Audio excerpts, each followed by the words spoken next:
Now we want to go to the second speaker of the day. The speaker will be Patti Adams, and her speech evaluator will be Jimmy. Jimmy Howe. Can I ask Jimmy to help introduce Patti's speech? Jimmy, over All to you. right. Thank you, Toastmasters of the evening. So this speech is called Where Leaders Are Made, and it's part of the High Performance Leadership track. As you can see, it's part number 2. The purpose of this speech is to share the experience of developing and completing the plan of a project with a team. So thank you, Patti. And Patti, anytime when you're ready. High Performance Leadership Track. In part 1 of my High Performance Leadership Track, I spoke about the vision of the plan, goals, delegating tasks, and the importance of administration when organizing and planning a contest. I gave the analogy that anytime you enter a field for a track meet, there needs to be preparation involved from the runner's perspective on how he or she will win that race. The primary thing that I learned about leadership, I was to cover 3 different things I learned about leadership, the things I learned about others, and then the things that I've learned about myself. The primary thing I learned about leadership is that all players on the leadership track have different talents and abilities. When delegating tasks, it is very wise to delegate tasks to those who are good in certain areas, such as the club contest chair. You need a contest chair who is familiar with that role, that can lead the contest with order and have lots of energy. Having a certain amount of energy will keep the audience engaged as you transition from speaker to speaker and contest to contest.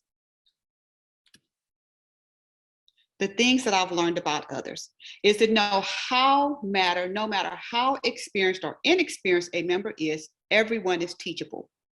Everyone has the capability of becoming a leader. As a leader, you should always be able to look down and pull the other person up. This way, we all reach the top together. Things that I've learned about myself. Whew. Okay, so sometimes I can be a tyrant.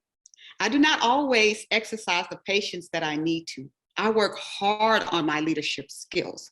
I do my very best to give you a gentle push in the right direction.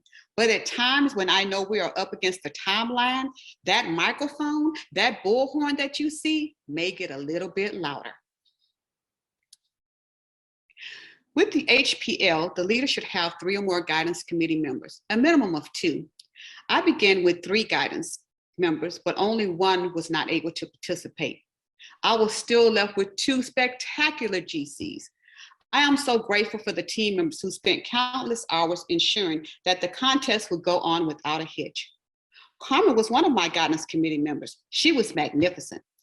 Because Carmen is very detail oriented, I knew she would be great as the administrative person to handle all the forms that I was showing you in the last speech that I gave. In addition, I wanted to stretch her leadership ability by encouraging her to do things that may not be her strong suit or not extremely comfortable for her, such as reaching out to potential judges to participate in the contest, and to learn the full organization and planning strategy to have a successful club contest in the future as she trains our incoming VPE. Hagen was my other guidance member. He was superlative. He has organized and planned contests before, and I knew he would keep me in line on any area of planning that I may have forgotten. So here's the deal. Anytime one takes on a project and builds a plan, it is built with the hope that it would be successful from start to finish. But as you can see from these images, every now and then things stand in the way. It is at that point you have to find a way to move that boulder and get the plan back on track. One of the most important roles was the contest chair, and that role was accounted for very early on, but our team was consistent that this person would participate. He continued to say, I'll be there, I'll be there. However, he missed many communications of opportunities to join us with WhatsApp or with Zoom calls, and so we had to make the crucial decision to replace the contest chair.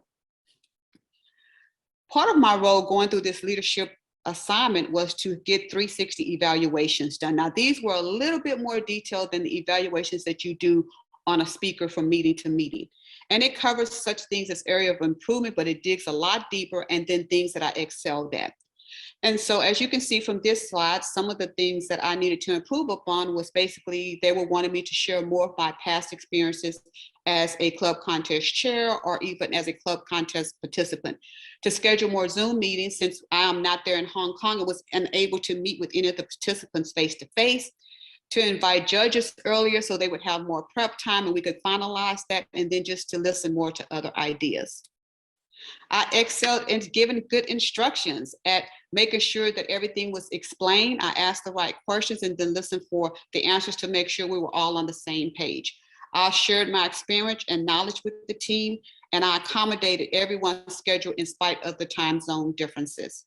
I was thoughtful with my feedback, positive with my communication, and demonstrated what extensive prior planning is able to allow in spite of any issues that may come up.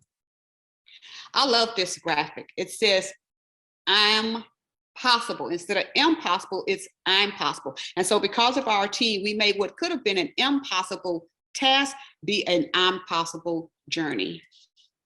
So was the club contest a success? Yes, as you can see by this bright-eyed young lady, it was very much a success. I reached out to our area director, Marco Collins, afterwards to get some comments, and he said things like, it was perfect, it was fantastic. Hagen is a very experienced contest chair.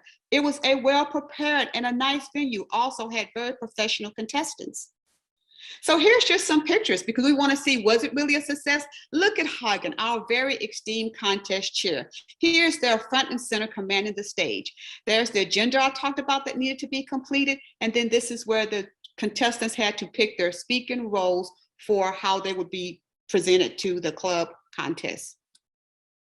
We had winners. What's contest without winners? So as you can see here, and I won't read them off, we had first place winners, and even in the area contest, we had first, second, and third place winners. By the way, Steve Chung will represent us in the division contest as first place winner in 2 areas.